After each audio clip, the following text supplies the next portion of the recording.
dirigiendo sobre la tierra, dejando ver que Él tiene autoridad sobre todo, mostrando su autoridad. Ok, yo pensé, pastor, que supuestamente estaba refiriendo que estaba refiriendo la tierra como tanto a Israel y más a las naciones. En realidad, como te digo, estaba la expresión al planeta. Al ser un planeta cubre todo lo que es las naciones completas.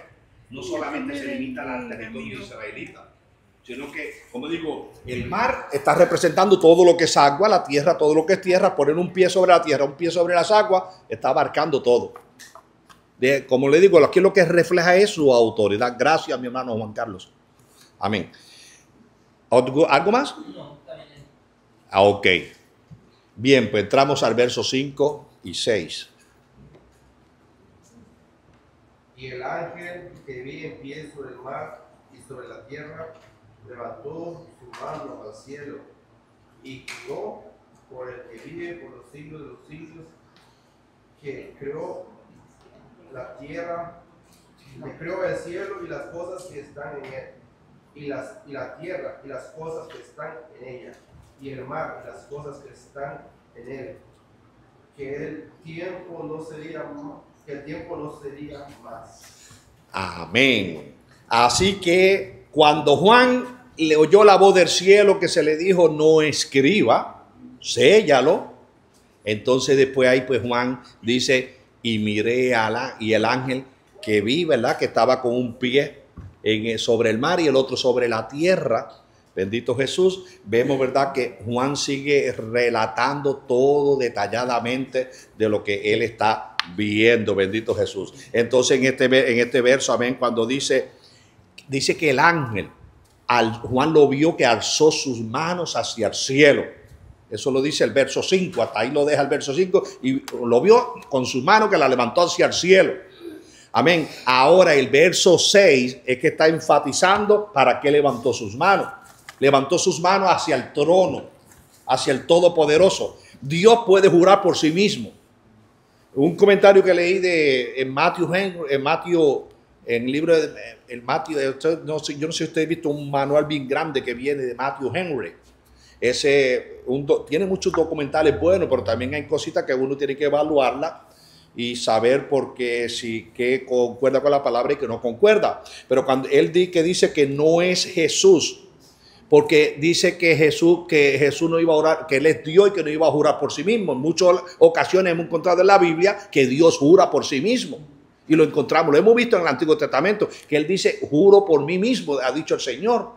Y entonces Jesús, Cristo en la segunda deidad, está jurando por el trono. Él está en la tierra y como siempre hemos hablado de la Trinidad, que la manifestación del Padre, Hijo y Espíritu Santo, mientras el Padre está sentado en el trono, el Hijo está ejecutando obra acá en la tierra. Amén. Entonces cuando el ángel levanta su mano y juró, amén, por el que vive por los siglos de los siglos, el que creó, y mire cómo enfatiza, enfatizando en toda la creación, el que creó el cielo y todas las cosas que hay en él, el que creó la tierra y todas las cosas que están en ella, el que creó el mar y todas las cosas que están en él.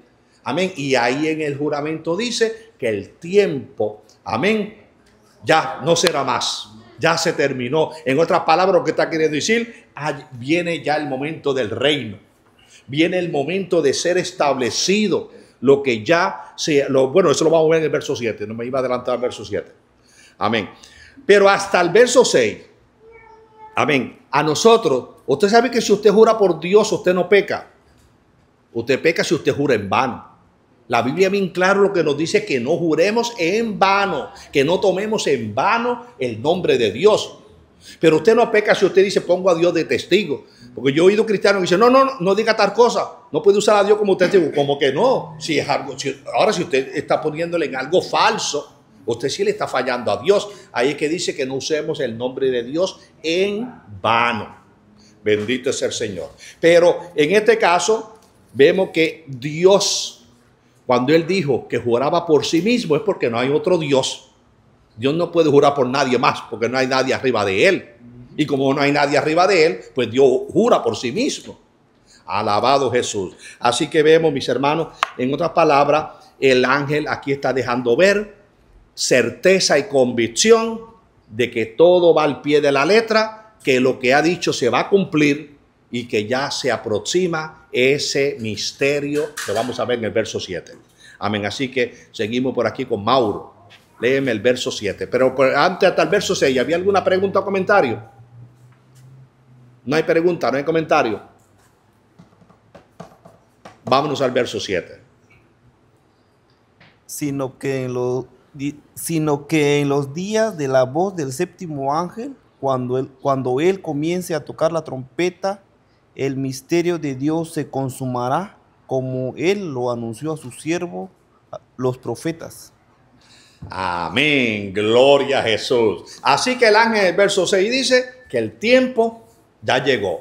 Amén. Entonces, en otras palabras, ya no esperen más, porque lo que está dicho se está relatando, llevando a cabo tal y como está escrito. Ahora en el verso 7 dice, sino que en los días, amén, del séptimo ángel. Acuérdense que ya habíamos tocado las 6 trompetas. Falta la séptima. Entonces ya estamos para entrar a la séptima trompeta, y él dice, sino que en los días del séptimo ángel, cuando él comience a tocar la trompeta, porque acuérdense que ese es el tercer ay. Ya vamos por el segundo ay. Este segundo ay se acaba ahora en el capítulo 11, verso 14. Ahí dice, se acabó el segundo ay. Pero entonces aquí está diciendo en el verso 7, sino que en los días de la voz del séptimo ángel, cuando comience él a tocar la séptima trompeta, entonces el misterio de Dios se consumará. Ahora, ¿cuál es el misterio de Dios que se consumará? ¿Ustedes han meditado en él? ¿Han estudiado basado a esto? El misterio de Dios se consumará como él lo anunció por medio de sus profetas. ¿Y qué fue lo que él anunció por Isaías? ¿Qué anunció por Jeremías? ¿Qué anunció por Daniel? ¿Qué anunció por Ezequiel? Amén. El reino venidero, los juicios. Ya hemos visto, ¿verdad?, hasta la séptima trompeta. Los juicios que faltan con la séptima trompeta, que se convierten en 7 copas. Y el reino que se establecerá. Por eso se dice que el tiempo ya no será más, porque ya lo que falta es que suenen las últimas copas, la última trompeta, que son las 7, que se convierten en 7 copas. Se realizan esos juicios y se establece el reino de Dios, el misterio que los profetas no pudieron entender. ¿Por qué razón? Al apóstol Pablo se le dijo, se le declararon al apóstol Pablo todos los misterios del Antiguo Testamento que los profetas profetizaban, pero no podían entender. Pablo dice, a mí se me revelaron todos los misterios. Luego vemos a Juan, que se le está relatando todo el Apocalipsis, porque a Daniel se le dijo, cierra el libro de la profecía. Sin embargo, a Juan es como si le hubiera dicho, tú vas a abrir el libro de la profecía, porque se le da la revelación a Juan, dejando ver todo lo pasado, todo el presente y todo el futuro. Así que por medio del Apocalipsis podemos entrar en el conocimiento del pasado, del presente y del futuro. Vemos a través del Apocalipsis todo lo que nos está rodeando hoy y todo lo que va a venir en el mañana. Amén. Así que el misterio es ese reino que está para establecerse, donde, como le dije, será para siempre, en el aspecto de que no habrá otro gobierno gentil. Me iba a traer el retrato de la estatua, no me lo traje porque acuérdense, comenzamos en Daniel con la estatua, pero la estatua no ha terminado, porque hay una piedra cortada, no con mano, que va a darle a la estatua por abajo. Amén. Entonces eso tiene que acontecer para que ya prontito se cumpla esto que dice en el verso 7, y entonces se establece el reino de Cristo. Y no habrá otro gobierno en la faz de la tierra que diga yo soy presidente, yo soy rey aquí en una ciudad de estado iba a decir Puerto Rico, del planeta Tierra, amén. Porque solamente el Señor será rey. Amén. Pregunta o comentario. Dígame, José. Ahora acerca de este libro, yo tengo una inquietud. Porque a Daniel se le dio el capítulo 12, 4. Y cierra estas cosas porque son para el tiempo del fin. ¿Se está refiriendo al mismo libro de Daniel? Sí, por eso hice referencia a que lo que Daniel cerró, a Juan se le está revelando cuando se le dijo la revelación de Jesucristo que se le dio a Juan por medio de un ángel. Amén. En otras palabras, porque no era para el tiempo de Daniel, era para el tiempo del fin. Entonces Juan, a través del Apocalipsis, está relatando todo lo acontecido, todo lo que acontecerá en el tiempo del fin. Amén. En otras palabras, lo que Daniel cerró no era para aquellos días, y por eso luego se le relata a Juan, porque ya entonces ya era el tiempo que la iglesia, que estamos aquí todavía, tuviésemos conocimiento de los acontecimientos futuros. ¿Y por qué le dice, pastor, que predique nuevamente sobre todo lo... ¿Cómo? ¿Y por qué se le dice a Juan que es necesario que como predique a todo pueblo, lengua, nación, tribu? Sí, eso lo vamos a ver en los textos más adelantito. Bueno, lo vemos lo vamos a ver más adelante cuando a Juan se le... Bueno, yo estoy pensando en el texto capítulo 11, en el capítulo 11 que a Juan todavía se le dice profetiza. En el verso... ¿A él en sí o a la iglesia? No, se le está diciendo a Juan en el sentido de que acuérdate, Juan es parte de la iglesia hasta el capítulo 3 de Apocalipsis. Ya después del capítulo 4 en adelante, acuérdate que ya la iglesia no está involucrada, pero van a haber predicadores aquí en la tierra, y acuérdense que mencionamos ya los 144,000 sellados, que el ministerio de ellos va a ser predicar el evangelio del reino. Entonces, esto que Juan escribió en el reino lo van a estar predicando, porque es profecía para la gente que esté morando en esos días. Amén. Cuando hablamos del rollo, cuando Juan que come el rollo y que le es amargo y todo esto, esto es refiriéndose a los juicios. Bueno, no hemos llegado a ese texto todavía. Sí. Amén. Pero que todo, acuérdese, la iglesia hasta el capítulo 3, del capítulo 4 en adelante, ya la iglesia está fuera del planeta Tierra. Amén. Amén. ¿Alguna otra pregunta? ¿No hay comentario? ¿Alguna duda? Santo Dios. Pues si no hay ni pregunta, no hay comentario, ni hay duda, vamos a seguir con mi hermana Dilcia, el verso 8. La voz que oí del cielo habló otra vez conmigo y dijo: ve y toma el librito que está abierto en la mano del ángel que está en pie sobre el mar y sobre la tierra. Amén, gloria a Jesús. Así que, pues ya vemos, ¿verdad? Primeramente en el verso 7. Vamos a ver, ¿a quién le hago esta pregunta? Se la haré como dice, a Tim Marín de 2 Tingüecú, caramba, que ratito eres juez. Se la hago a Salvador. Y si Salvador no la contesta, se la va a contestar la hermana Carmen. En el verso 7, ¿quién está hablando? En el verso 7, que acabamos de estudiar ahora. Sí. ¿Quién está hablando? El ángel. El ángel, amén. ¿Y dónde está el ángel? Es el que está en pie en la tierra y en pie en amén, con un pie en el mar y otro pie en la tierra. Muy bien, gloria a Jesús. Alabado mi Dios. Así que el ángel que está hablando, ya el ángel ha dicho, amén, que el misterio de Dios, amén, ya se va a consumar.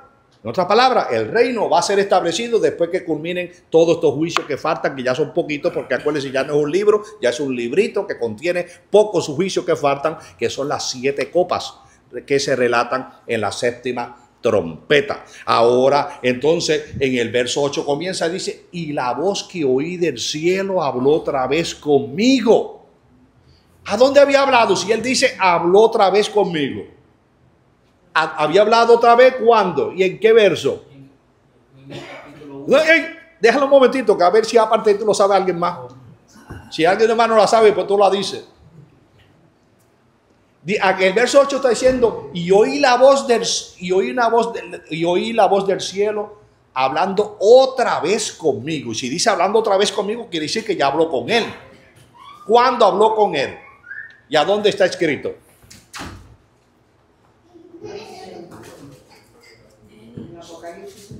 ¿Perdón? No, llevándole la secuencia al texto de ahora. Bueno, se la paso entonces a José porque me va el tiempo. José, ¿cuánto me iba a decir? No, pues esa es la primera voz que escuchó Juan cuando se le reveló por primera vez el misterio. No, bueno, ya estoy si mira lo que está haciendo la hermana Carmen. Esto cuando dice yo, la primera voz que oí como de trompeta hablando conmigo, ya sea diferente ahora. Aquí dice, y el verso 8 va en paralelo con otro texto que lo acabamos de estudiar. Y cuando le dice, ahí en el verso 8 está diciendo, y oí la voz del cielo que habló otra vez conmigo diciendo. Si dice, y oí la voz que habló conmigo otra vez, váyase un poquito para atrás. Apenas había hablado con él. Apenas. Y entonces ahora otra vez viene y le dice, lo acabamos de decir, hace 2 minutos exactos, que yo creo que lo dije. ¿Ah? Juró otra vez, ¿no? No. En el 3, y clamó a gran voz. Están cerquita. En el 4. ¿Qué dice el 4? De memoria no me lo sé. Pero donde dice que selle lo acabamos de decir. Que selle lo que cuando los le dijo 7 que truenos. selle. Le dijo, y yo iba a escribir, el verso 4. Y dice, cuando los 7 truenos emitieron sus voces, yo iba a escribir y oí una voz del cielo que me decía, el verso 4, lo acabamos de decir, lo dije ahorita hace un ratito. ¿Perdón? Que sellara las cosas que habían dicho los 7 truenos. Entonces oyó esa voz del cielo, Juan oyó la voz del cielo, sella las cosas que los 7 truenos han dicho, el verso 4, y no las escriba. Entonces ahora del 4 al 8, en el 8, y oí otra vez la voz del cielo que hablando conmigo dijo, amén. Entonces aquí viene que por segunda vez, cuando ahora quiero que le va a decir ahora, ve y toma el librito, amén, que está abierto en la mano del ángel que está con un pie sobre el agua y el otro pie sobre la tierra. En otras palabras, la voz del cielo ahora le está diciendo, Juan, ve al ángel y toma el libro que está. Oiga, si vamos para atrás en el verso 5, cuando Juan dice que lloró, en el 5:4, capítulo 5, verso 4, Juan lloró porque dice, y no vi a nadie digno de tomar el libro, ni de leerlo, ni siquiera de mirarlo. Porque primeramente en el verso anterior el ángel clamó a gran voz, ¿quién es digno de tomar el libro y de abrir sus sellos? Eso está en el capítulo 5. Y en el verso 4 es cuando Juan dice lloró, porque en el 3 dice, y ni en el cielo, ni en la tierra, ni debajo de la tierra, amén, ninguno, amén, fue digno de abrir el libro, ni siquiera de mirarlo. Es que dice el verso 3, pero en el verso 4 es que Juan lloró, porque nadie era digno de tomar el libro. Pues luego que en el verso 6, 5:6, es que dice el cordero inmolado que tenía 7 cuernos y 7 ojos, amén, ese que venía de la raíz de David, amén, ese era el único que podía tomarlo. Pero ahora es la voz del cielo el que le está autorizando a Juan que él vaya y tome el libro que está abierto en las manos de este ángel que está con un pie en el mar y otro en la tierra. Pero el propósito es muy diferente a lo del capítulo 5. El capítulo 5 era que el libro, era el que tomara ese libro, era porque tenía suficiente autoridad para abrir los sellos y declarar todo lo que iba a acontecer. Y ahí se dice que el único digno era Jesucristo. Pero ahora aquí en este capítulo 10, verso 8, se le da la autorización a Juan, ve y toma el libro que está, el librito que está abierto en la mano del ángel. Santo es nuestro Señor. No se crea, para Juan era algo grande oír estas voces del... Primero oía las voces como trompeta, en otras ocasiones la oía como truenos. Amén. Y oír la voz y darle, ve al mar. Bueno, ¿cómo lo haría Juan? Porque si el ángel está con un pie en el agua, otro pie sobre la tierra, qué inmenso de ángel, ¿verdad? En la visión, cómo Juan fue a él. Amén. Y luego veremos el verso 9 que hizo Juan. Pero hasta el verso 8, ¿alguna pregunta? Dígame. Entonces ahí en el verso 8 ya le está dando la autorización a Juan para que escriba. No, Al decirle- no, le está dando autorización para que tome el librito en su mano, porque hay otro propósito muy diferente del escribir. Ok. Amén. María, Eso ya lo estaba viendo en visión, no en lo espiritual. acuérdate que Juan, Dios lo metió en la dimensión espiritual. Juan físicamente, su cuerpo está en la tierra, pero Juan Dios lo entró en la dimensión espiritual. Acuérdense, nosotros podemos estar aquí sentados y Dios transportar nuestro espíritu a la dimensión espiritual, y entonces es donde Juan está viendo todos estos acontecimientos. Pero ya lo está viendo. Aunque su cuerpo físico está en la tierra, pero acuérdate que Juan está en el espíritu, visualizando todas estas cosas. Pero ya eso no está aconteciendo en el cielo, sino en la tierra. Exacto, la escena ahora está en la tierra, porque ahora ya Juan, como dijimos, Juan vio descender del cielo al ángel fuerte. Ya Juan entonces ahora todas las visiones las está viendo acá en la tierra. Pero más luego lo vamos a volver a ver, que vuelve al cielo y allá otras escenas se verán. Amén. Ay. José. Entonces, pastor, no se puede, o sea, no se puede apartar el ángel, porque si escucha esa voz directo del cielo, y si es Jesús, supuestamente, si se podría creer que es Jesús, porque él puede escuchar una voz que viene del cielo. Acuérdate, mirando la sintonía por donde va María, Juan está en el espíritu, Juan está en una dimensión espiritual. Cuando nosotros queremos mirar las cosas físicamente, acuérdense que nosotros estamos limitados en cuanto a nuestro cerebro, que no puede llegar más allá del límite que tenemos establecido, y como somos materia, nosotros estamos limitados a la materia. Pero al Juan estar en el espíritu, está en una dimensión espiritual, Juan está sincronizado en todo lo que es el trono de Dios, lo que está aconteciendo allá en el cielo y lo que está aconteciendo acá en la tierra. Entonces, Juan, como dice el verso 5, el ángel que vi, que estaba parado allá en el mar y en la tierra, amén, ahora oye esa voz, me lo imagino, como dice una voz, me lo imagino que era como de trueno la voz que oía, y la voz que le está autorizando. Entonces, donde Juan, en otras palabras, acuérdense, si volvemos atrás al verso 1, capítulo 1, perdón, cuando se dice la revelación de Jesucristo, que se le dio para revelarla a sus siervos, amén, y la declaró por medio de un ángel a su siervo Juan. Entonces Juan se le está declarando todo. Entonces el Padre está hablando con Juan, Juan está viendo la escena de Padre, Hijo y Espíritu Santo en diferentes áreas. Entonces ahora Juan está visualizando todos los acontecimientos, detalles con detalles, y entonces ahora estamos en la escena donde el ángel está declarando qué es lo que falta para cumplirse el misterio del Señor, que es el reino que se establezca aquí en la tierra. Ahora, con un propósito, la voz, que es la voz autoritativa de Dios, lo está enviando a que tome ese librito, porque vamos a ver más luego por qué. Amén. ¿Alguien más? ¿Tú ibas a decir algo? No. Santo Jesús.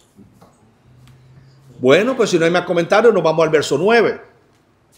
Por aquí seguimos, el de Allende. Verso 9. Y fui al ángel diciendo que me diese el librito, y él me dijo, toma y cómelo, y te amargará el vientre, pero en tu boca será dulce como la miel. Santo, mi buen Dios. Así que Juan obedece a la voz del cielo. Y Juan, como es Juan obediente al fin, pues Juan obedeció y fue al ángel. Y dice, y fui al ángel diciéndole, amén, que me diese el librito. Santo, mi buen Dios. Entonces una vez que él llega al ángel, le pide el libro, el ángel rápidamente le da el libro, le dice, tómalo, cómelo. Amén. Si usted mira la expresión, algunas personas pueden usar esta expresión en un sentido negativo. Tú no me ves cuando una persona está arrogante con otra persona. Oye, tú lo quieres, toma, cómetelo. No he oído esa expresión en la gente. Pero aquí él no está hablando de esta manera. Aquí el ángel le dice, toma, cómelo. Es muy diferente, amén. Cómelo y amargará tu vientre, pero será dulce a tu boca como la miel. Dime. Sí, que es parecido a lo que Ezequiel capítulo 3, verso 3, Amén. donde también se le dio un rollo para que se lo comiera, y cuando se lo comió lo encontró sabroso como la miel también. A diferencia que en Ezequiel no se usa la palabra amargura, solamente la dulzura. Amén. Sí. Si lo mira capítulo 3, comenzando en el capítulo 2, verso al final del capítulo 2 hasta llegar al capítulo 3, verso 3. Juan en Ezequiel, similar, muy parecido aquí, Sí. te será dulce la boca como la miel. Pero en Ezequiel no había amargura por el hecho de que Ezequiel, cuando trae la profecía, Ezequiel está viendo lo positivo de la profecía, de que Israel sería restaurado, Israel volvería a construir el templo, el pueblo de Israel volvería a tener su reino. Entonces todo lo que había era positivo, por eso era como dulzura como la miel, porque la profecía era grata, era buena. Y no veía lo negativo de lo que Israel enfrentaría negativamente, por eso es que no ve en Ezequiel amargura. Ahora aquí se le dice, cuando se dice a Juan, que el ángel le dice, cómelo, te amargará tu vientre, amén, pero será dulce a tu boca como la miel. En otras palabras, lo que el librito decía, acuérdese, Dios está hablando de gracia y está hablando de condenación. Porque todavía Dios le sigue extendiendo la misericordia a los moradores de la tierra. Y le está diciendo, esto es lo que hay para los que lavan sus ropas en la sangre del Cordero. Pero presenta lo otro, que son los juicios. Los juicios son los que amargan el vientre. Cuando Juan come el librito, Juan va a ver los 7 juicios de las 7 copas. Y ay de los moradores de la tierra con esos juicios. Eso amargaba el vientre de Juan. En un sentido espiritual, dice, cuántos juicios terribles van a venir sobre esta tierra. Pero cuando se habla de dulzura es cuando se presenta la misericordia de Dios. Cuando Dios está presto para perdonar, para lavar, para limpiar los pecados. Eso es lo que tipifica dulce como la miel. Amén. ¿Alguna duda o alguna pregunta? José. Entonces, pastor, concerniente a esto que usted acaba de explicar, pero bueno, pensé yo que Juan, cuando dice y se le amargó el libro, es cuando mira a los 144,000 o a las personas que van a ser, por alguna razón, ¿verdad? Sabemos que el anticristo los va a perseguir y va a ser, pensé yo que a eso se estaba refiriendo cuando dice que le amargó el estómago cuando vino. Bueno, ese es el verso 10, no lo hemos leído. Deja que lea el verso 10 y dio la explicación. Oh, Sí, porque leímos el 9. Ahora vamos a leer el 10 y ahí habla de eso. Ok, pues seguimos con el comentario en el verso 10. Voy con Jonathan, el verso 10. Entonces tomé el librito de la mano del ángel y lo comí, y era dulce en mi boca como la miel, pero cuando lo hube comido, amargó mi vientre. Amén. Ya en el verso 9 vimos que Juan obedeció a la voz. Juan fue al ángel. El ángel amablemente le dice, tómalo. Amén, cómelo.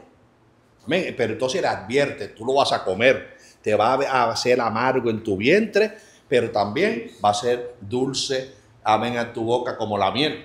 Ahora Juan, luego el verso 10 está diciendo, amén, y tomé el libro y lo comí. Amén. Cuando Juan menciona que él comió el libro, entonces cuando dice, y una vez que lo hube comido, amargó mi vientre. Primero está diciendo, primero deja ver de antemano que le fue dulce a su boca como la miel. Y luego es que dice que una vez que lo hubo comido, le amargó su vientre. En otras palabras, porque Juan pudo visualizar, como le dije anteriormente, la misericordia de Dios como presentado como la dulzura de la miel.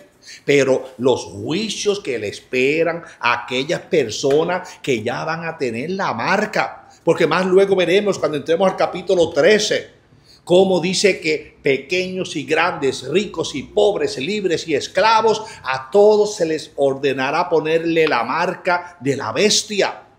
Juan está visualizando todo esto.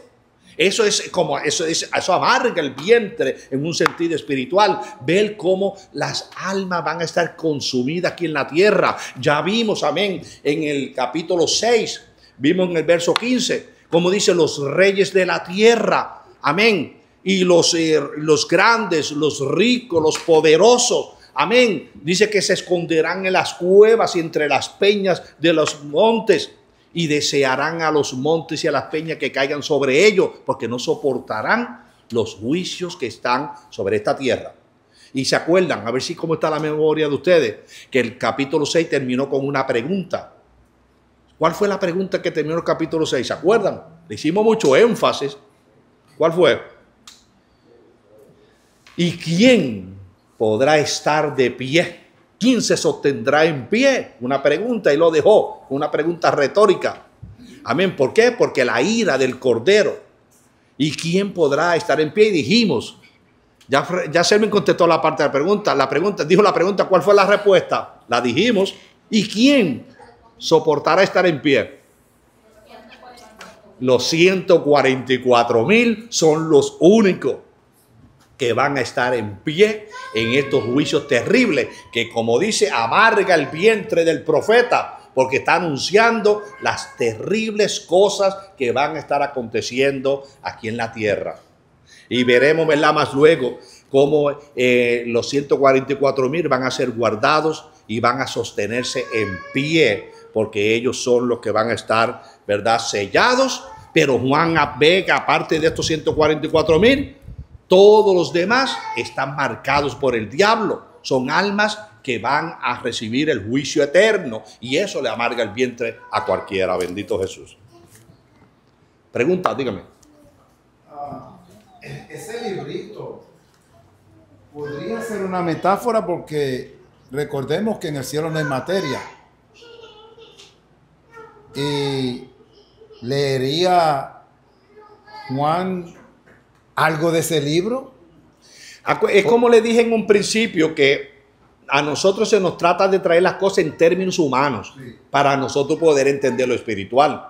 Cuando se dice, por ejemplo, cuando se dice que cuando se abre el juicio del gran trono blanco y que allí se abrieron los libros y se abrió el libro de la vida, acuérdense que aquí se están trayendo términos humanos para que nosotros podamos entender. Dios no necesita escribir un manual para escribir las cosas, porque Dios lo sabe todo, pero se usa en términos humanos para nosotros poder entender y llevar una secuencia del conocimiento.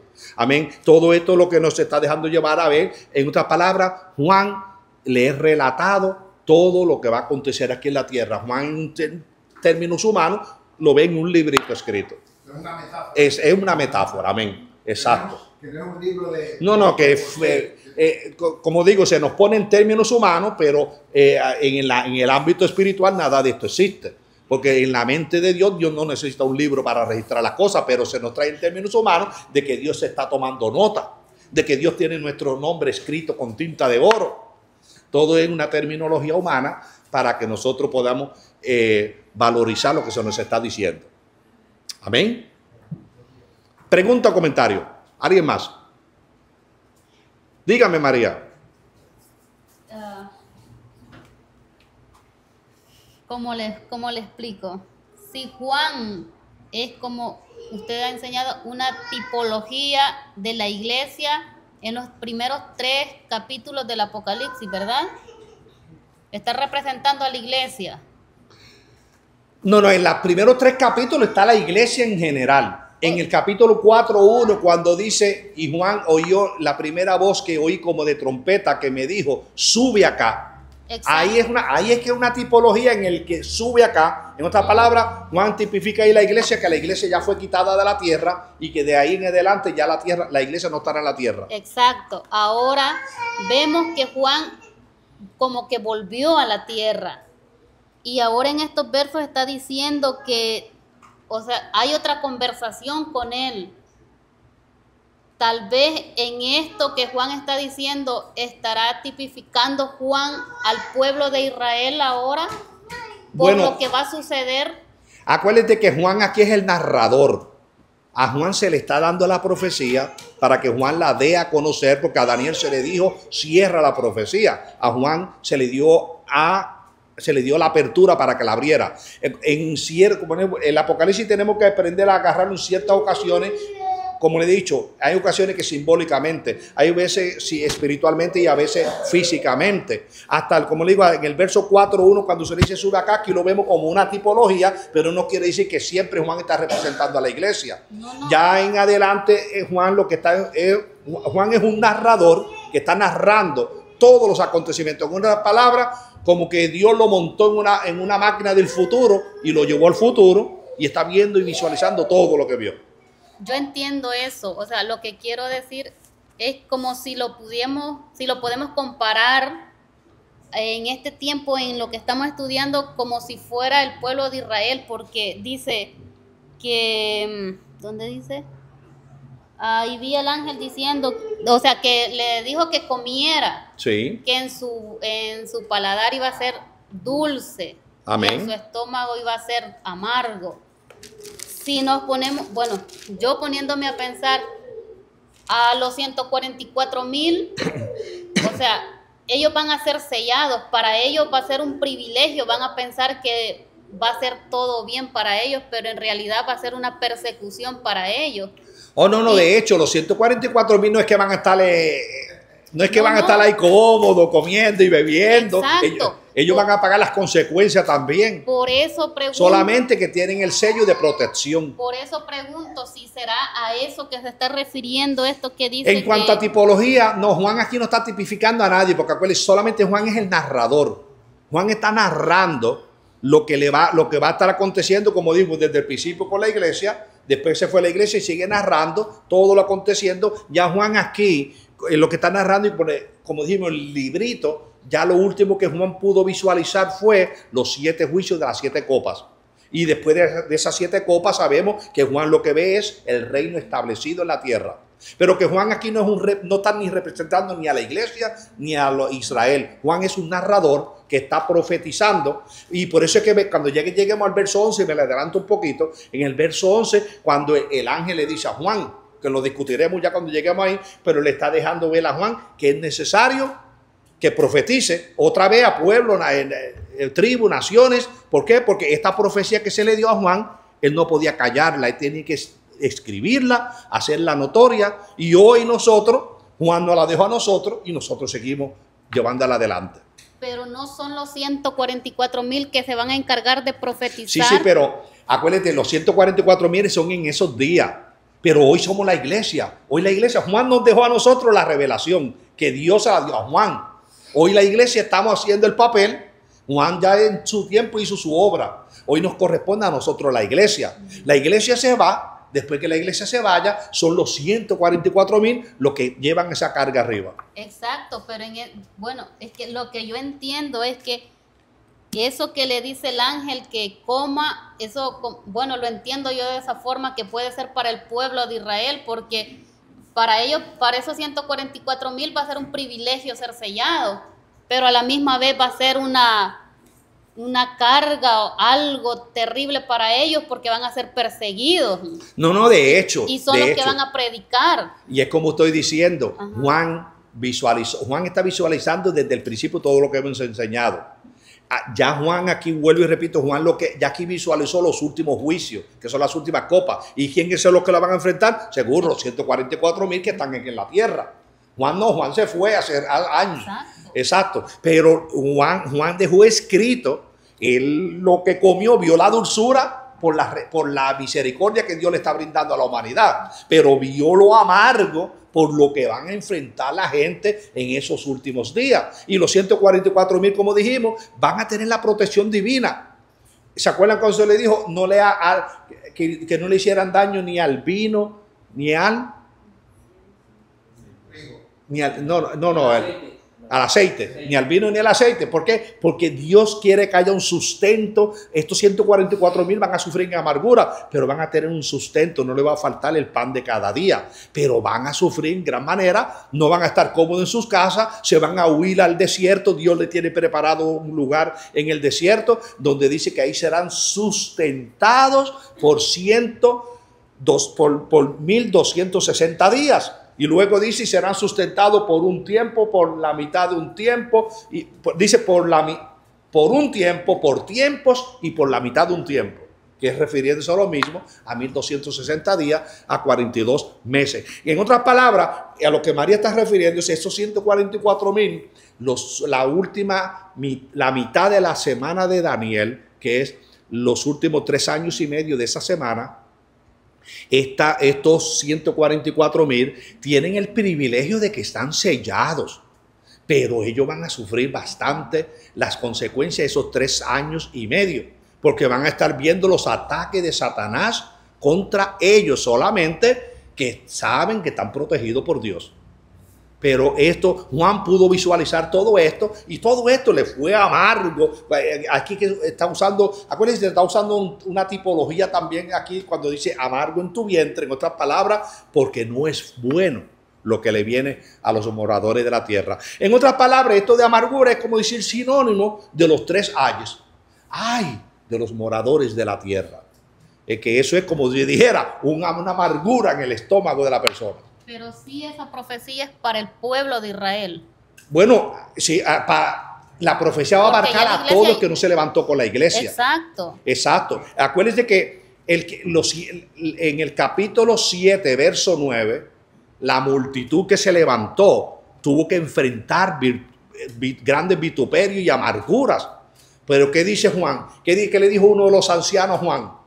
Esos son los que han salido de la gran tribulación, que han lavado sus ropas en la sangre del Cordero y la han emblanquecido. En otras palabras, pagaron las consecuencias por haberse quedado aquí en la tierra. Y todo esto abarca esa amargura que Juan vio cuando comió el librito. Amén. Amén. Porque estos son los juicios que enfrentarán los moradores de la tierra. Y como digo, dulzura, porque muchos, como esa gran multitud que se levantó en el capítulo 7, eso lograron limpiarse, y como dice, vencieron con la sangre del Cordero. Vencieron, y entonces lograron ellos, ahí es la dulzura, porque lograron redimirse. Pero la amargura con aquellos que le dijeron, ok, ponme la marca, no importa, yo lo que quiero ir a la tienda y comprar. Imagínense que nos digan hoy, si ustedes no tienen una marca, no van a entrar en el Walmart. No tienen una marca, no van a comprar gasolina. No tienen una marca, no pueden entrar aquí, no pueden entrar allá. Cuando usted se vea sin agua, se vea sin comida. Nosotros somos cristianos, decimos, no, pues, aunque me muera de hambre, pero el que no está en Cristo, yo lo que me interesa es comprar agua y comprar comida, ponme ahí lo que sea. Y miles se van a dejar marcar. Y dice que se pondrá la marca de la bestia o el número de la bestia. Bendito el Señor, amén. Y esos son las amarguras, lo que amarga el vientre del profeta cuando profetiza. Estas amarguras las experimentaron los profetas del Antiguo Testamento. Porque ¿cuántos tuvieron? Usted sabe que hasta hubo un profeta que tuvo que andar desnudo. Óigame, ¿verdad? Imagínese usted. Y el otro profeta que tuvo 13 meses durmiendo de un solo lado. Jeremías fue. 13 meses de un solo lado, no podía moverse. Y después del otro lado, imagínense, yo me acuesto de un lado y a los 2 minutos me tengo que mover para el otro. Y mientras estaba así tenía que cocinar el estiércol. También estiércol de paloma, imagínate tú. Y el profeta que se tuvo que casar con una prostituta. Oseas. Oseas. Bueno, el estiércol de paloma no era literal, estiércol, era un... lo llamaban así. Lo llamaban estiércol. No era estiércol, no era el popó de la paloma. Santo Dios. El hecho es lo que le traigamos énfasis, que si usted mira los profetas del Antiguo Testamento, pasaron. Es como si se hubieran comido un libro de amargura, porque ellos estaban profetizando. Porque usted diría, ¿y por qué Dios permitió que un profeta se casara con una prostituta? Porque era un mensaje que le llevaba al pueblo. Esa era amargura para el profeta. lo que le estaba llevando al pueblo, donde el pueblo se había prostituido delante de la presencia de Dios. Y desde el tiempo, como aquí cuando dice, que vimos aquí, ¿verdad? Cuando dice para que se cumpla el misterio que le fue anunciado a tus siervos los profetas, porque ya los profetas habían recibido el mensaje de parte de Dios, donde fue dulzura, pero también fue amargura. Amén. Gloria a Jesús. Bien, ¿alguna otra pregunta? ¿Entendido, María? Santo Jesús. ¿Algo? No, yo creo que María está confundido, que está en el pasado y en el presente. Entonces, es como que, como usted dice, el libro de Apocalipsis, hay que entender que a veces va a hablar del fin y a veces va a hablar en el momento de la iglesia. Amén. Entonces, como te digo, la profecía también es para nosotros. Ciertamente, amén. Porque todo va, ¿verdad?, en lo que abarca todo. Por eso es que hay que ubicar cada expresión, porque aún se hacen pausas. Y se hacen pausas y miren, ahora mismo cuando vayamos, aunque la iglesia ya se va en el capítulo 3, por más luego vamos a ver que hay un espacio que se dice para nosotros la iglesia. Vemos, ¿verdad? Ya en el capítulo 19, capítulo 20, por ahí vamos a seguir viendo que se nos están dando advertencia a la iglesia, que ya, como digo, en el capítulo 13 va la iglesia con Cristo, pero luego al finalizar vuelve y se hace énfasis porque el mensaje, ¿verdad?, tanto como iglesia, como aquellos que todavía no son parte de la iglesia, amén, tenemos la oportunidad de salir adelante y reconocer lo bueno y lo malo que le espera a los seres humanos. Amén, bueno para los que estamos en Cristo, pero malo para aquellos que lo rechazan.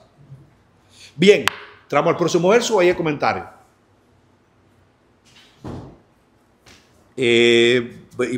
Leímos el 10, ¿verdad? Mimi, la voz no te alcanza. ¿Te alcanza? Ok. Espera el micrófono, espera.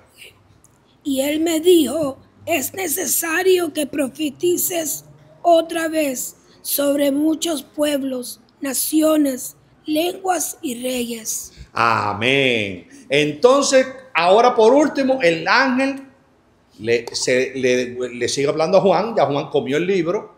Juan experimentó la dulzura. Amén, como la miel, y también experimentó la amargura en su vientre. Ahora cuando el ángel concluye el capítulo 10 diciéndole, es necesario que profetices otra vez.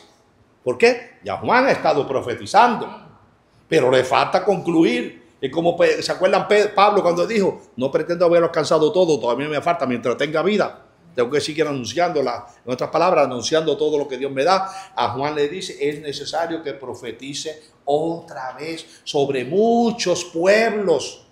Amén, naciones, lenguas, amén, y reyes. En otras palabras, toda la raza humana tiene todavía oportunidad de ser rescatada. Ahí es donde vemos la dulzura. Dios dándole oportunidad a los seres humanos. Por eso es, amén, que como digo, la iglesia se va, pero en el tiempo de la gran tribulación, los 144,000 especialmente van a aprovechar la oportunidad de querer alcanzar a todos los que puedan alcanzar, y por eso es que dice que una gran multitud innumerable se levantó en la gran tribulación. Hoy, usted y yo somos los profetas de aquí en la tierra. Usted sabe que nosotros no necesitamos un título de decir, mira, que él es profeta. El Señor nos hizo profeta a todos, porque profeta es el que anuncia la palabra de Dios. Y tanto a usted como a mí, el Señor nos ha dicho que anunciemos la palabra de Dios. Y si anunciamos la palabra de Dios, pues somos los profetas del Señor hoy en la actualidad. Porque esa era la misión del profeta, anunciar lo que Dios habló. Y mientras esté la iglesia aquí, pues nuestra responsabilidad es seguir anunciando los juicios que van a venir sobre la faz de la tierra. Los juicios que enfrentarán los seres humanos.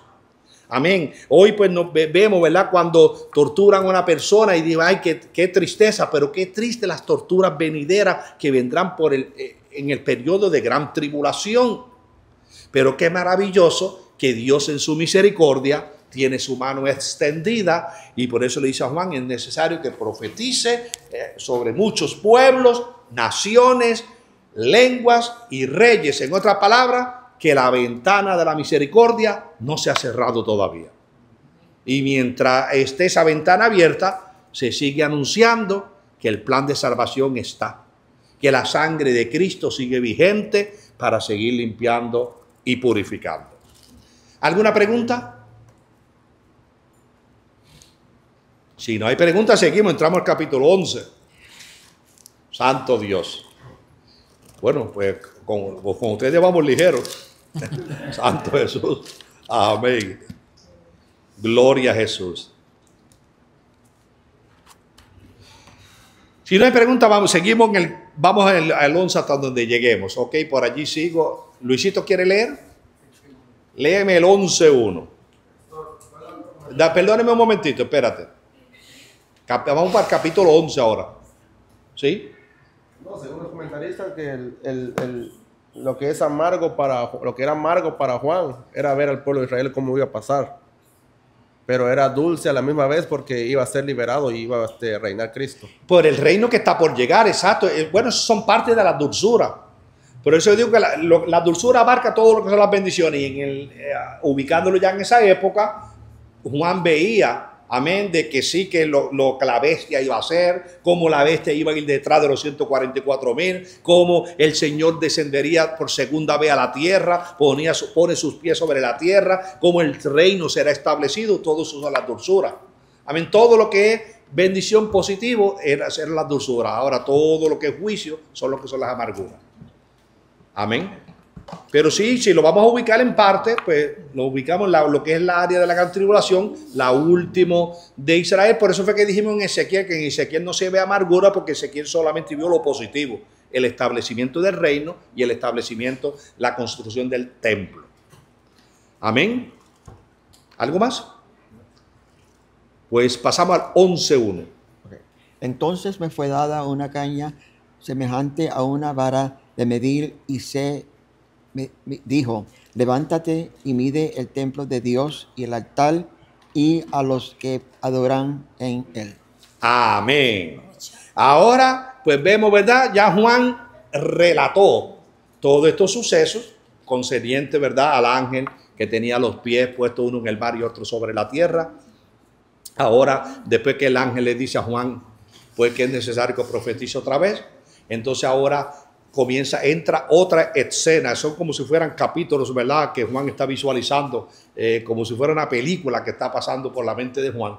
Entonces, ahora es cuando vemos aquí en el verso que dice, entonces me fue dada una caña semejante a una vara de medir. ¿Usted sabe lo que es una vara de medir? Cuando yo era muchacho en Puerto Rico, trabajábamos en la tierra. Una vez me contrataron a mí para que hiciera una cuerda de tierra limpiecita, como tenía que ir con una colva, eso tenía que quedar limpia como este piso. Pero era una cuesta. Y una cuerda aquí, no sé si una cuerda y un acre lo mismo. Pero en aquel entonces se usaba una vara, la vara no sé cuántas pulgadas tenía, yo sé que era una vara mucho más alta que yo. Y con esa vara se medía al cuadrado, se medía hacia allá, se medía hacia allá, hacia allá y allá. Entonces ahí, dependiendo de las varas, ya sabían si él tenía una cuerda del terreno que había limpiado. Y en el tiempo antiguo así era que se usaba la vara. Santo Jesús. No sé, algunos tienen que tener conocimiento de medida de vara, ¿no? Nadie.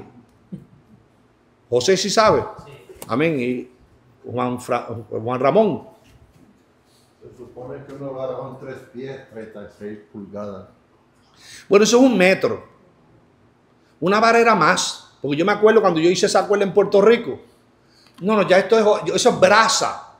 Lo que tú hablas es de brasa, porque también se usaba en brasas. Pero una vara, yo me acuerdo que la vara era alta. Yo creo que una vara tenía que tener como 2 metros, si no me equivoco. Sí, 2 metros. Sí, como 2 metros. Más, yo me creo que era como 2 metros. Es que 1 metro... Lo que pasa es que en el lenguaje, acuérdense, hablamos todo español, pero en Puerto Rico a lo que le decimos una cosa, a ustedes le llaman otra. Por ejemplo, a lo que yo le digo olla, a ustedes le dicen cardero. Nosotros le decimos olla, usted caldero. Exacto, lo que digo, uno dice caldero y otro dice olla. Pero acá hablamos español y sin embargo el vocablo, eso se llama el sentido usuario ordinario. Que en el sentido usuario ordinario, aunque hablamos el mismo idioma, tenemos diferentes expresiones para, yo puedo llamar a algo de una manera y usted lo llama de otra. Por ejemplo, en Puerto Rico usábamos la brasa. Dame 3 brazas de ropa, mira, era así. Desde la punta del dedo hasta aquí era una brasa. Así medíamos la tela. Para usted dice una vara. Pues entonces en Puerto Rico para medir una cuerda de terreno, una vara era una... Yo me acuerdo que era una vara que casi el doble que de mi estatura. Por eso yo creo que eran como 2 metros una vara. 2.63 metros, pues mira, quiere decir que 1 metro son 3.9. Entonces quiere decir que si son 2, viene siendo casi 7 pies de altura. ¿Ah? Bueno, 6 codos viene siendo 9 pies. Porque un codo son 18 pulgadas. Y si un codo son 18 pulgadas, 6 codos viene siendo prácticamente, sí, como decir 6, como 9, casi 9 pies por ahí. Pero en fin de cuentas, Paulino, dígame. O sea que la vara la tenemos así numéricamente ahí para medir, que una vara son 33 pulgadas, la yarda 36, metro 39. Bueno, es lo que estoy diciendo, que en cada país le damos un diferente significado. Como le digo, en Puerto Rico yo me acuerdo, como le digo, la vara que usábamos era mucho más alta que yo. Quiere decir que, sí, un palo, como era un palo que se usaba para medir. O sea, y allá en Puerto Rico se usaba la yarda, se usaba el metro, amén, y se usaba la vara y se usaba la brasa. Como digo, la brasa era desde el pecho hasta el dedo. Eso era una brasa. Ahí me agarraste en la matemática. ¿Qué dijo? 44 Bueno, en fin de cuentas, a Juan se le dijo, amén, y me fue dada una caña semejante a una vara de medir, y se me dijo, levántate. Oye, quizá estaba sentado Juan, de seguro estaba descansando ahí sentadito. Amén. Y cuando está sentadito se le da, viene, dice, y me fue dada una caña semejante a una vara, y se me dijo, levántate y mide el templo y el altar y el lugar y los que adoran en el altar. Bendito Jesús. Amén. En otras palabras, Dios le quiere traer un mensaje por medio de Juan, que le está relatando lo que le espera a la nación israelita no es bueno. Israel, ¿qué es lo que Israel está luchando hoy? ¿Por qué Israel está luchando hoy en la actualidad? ¿Por qué? No, pero aparte del territorio, ya lo tienen, ya ellos tienen su nación, ahora tienen una...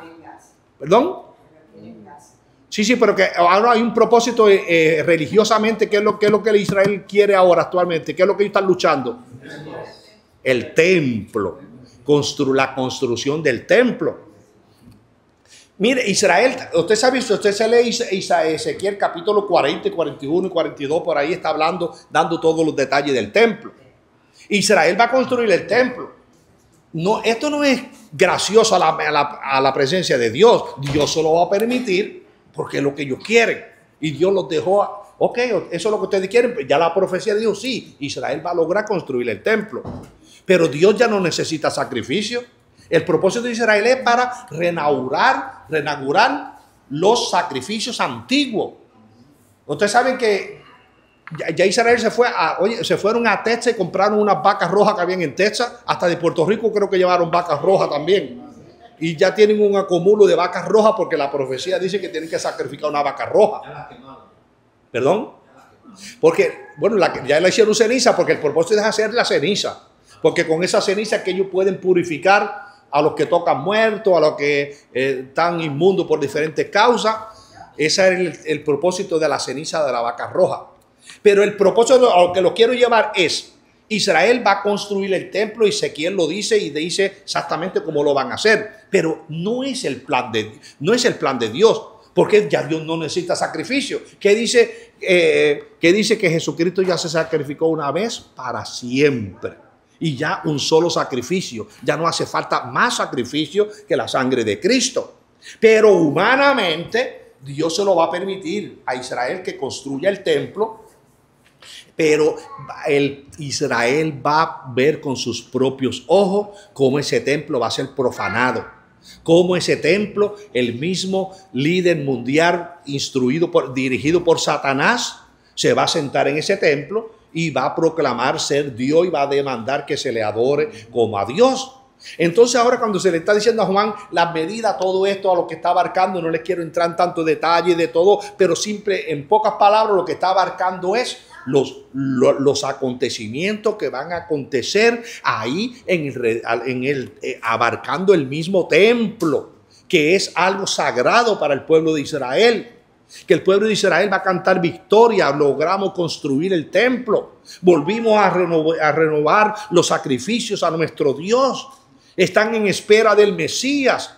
Entonces ahí vemos, ¿verdad?, que en cuanto a la medida, mide el templo y mide el altar y mira los que adoran en el altar, porque van a lograr, Israel va a estar en adoración con Dios.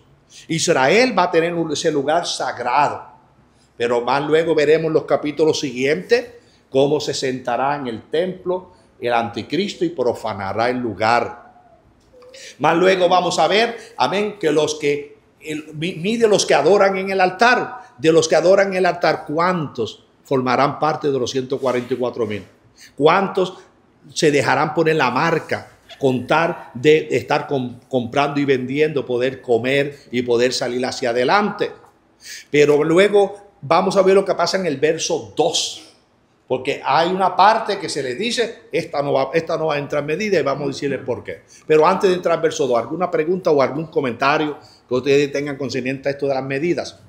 Porque hay diferentes opiniones y comentaristas que comentan basado a esto de las medidas. Dígame, José. Entonces, pastor, lo que me quiere dar a entender entonces es que el Señor va a permitir que reconstruyan el templo porque es la única manera que es como se les puede quitar las vendas a los judíos. Todo esto, Dios usa lo mismo que planifica el hombre, Dios los usa con un propósito. Y al mismo tiempo le trae la lección y como tú dices, le va a abrir los ojos. Porque entonces cuando los judíos se van a dar cuenta que Jesús es el verdadero Mesías. Yo he oído a un cristiano que dicen, no, que ese templo va a ser el templo del milenio. ¿Quién dijo? Deje que lleguemos más en el capítulo 12. Que el capítulo 12 dice que hubo un terremoto. Y la 10ª parte de la ciudad se derrumbó. Ahí está incluyendo toda el área del templo. Porque ese templo, Dios no necesita un templo. Y Dios va a reinar sobre la tierra y Dios no va a estar en un templo humano. Ya no necesita el templo de que hagan sacrificio porque Dios no está demandando sacrificio de los seres humanos. Pero eso lo veremos más luego. ¿Quién más me alzó la mano? ¿Alguien me va a decir algo? Bueno. Pues creo que vamos a leer el verso 2 y con los 5 minutos que me queda, leemos el 2 y lo que usted quiera comentar. Vamos, por aquí, ¿quién me falta? Paulino, léeme el verso 2.